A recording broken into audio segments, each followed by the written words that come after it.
You're going to die, and that's the beginning. Let's get something straight. You're going to die. Not someday, not eventually, but soon. You think you've got time? You don't. Life isn't a straight road. It's a burning fuse. And that fuse doesn't care about your plans, your dreams, your excuses. It just burns. Quietly, relentlessly. Every second you waste is gone. Scroll too long? Gone. Overthink again? Gone. Wait for motivation? It's already too late. You treat time like it's infinite, but it's not. It's the one thing you never get back. You're not lazy. You're bleeding life one distraction at a time. So let me ask you the only question that matters. What the hell are you doing with your life right now? Section 1, the brutal truth. Here's reality. You're not broken. You're not lazy. You're just distracted, overwhelmed, numb. You wake up with big dreams and go to bed with guilt. You swear you'll change tomorrow. But then tomorrow becomes next week. And next week becomes never. You don't need more time. You need urgency. Because the truth is, most people don't live. They wait. They wait for the right time. They wait to feel ready. They wait for permission. But life doesn't wait. Section 2, the wake-up call. Let me tell you about Brandon. 24 years old. Just a regular guy.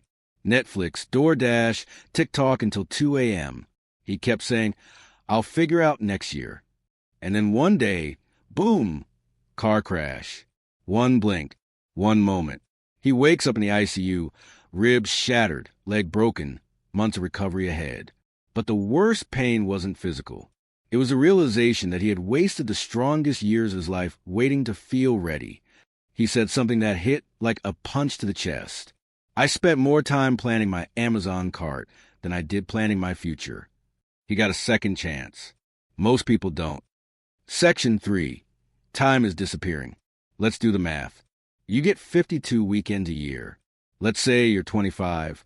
If you live to 80, that's roughly 2,860 weekends total. Subtract the ones you've already used. And then consider this.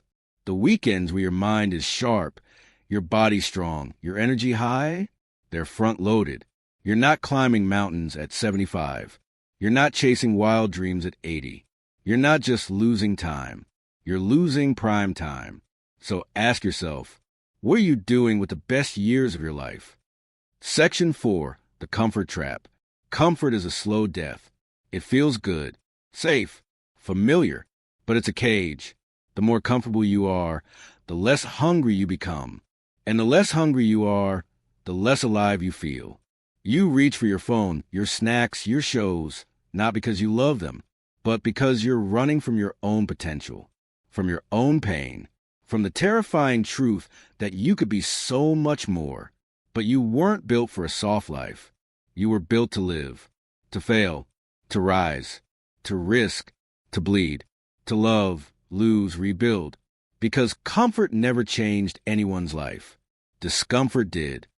Section 5. How to actually start living. Enough theory. Let's talk action. Starting today. 1. Face your mortality. Write this where you can see it daily. I will die. What will I do before that? Not to scare yourself. To free yourself. 2. Stop negotiating with your dreams. Don't ask, can I? Ask, how will I? 3. Use the 2-hour rule. Give 2 sacred, distraction-free hours every day to your future self. Learning, building, creating. No scrolling. No excuses. Say no more often.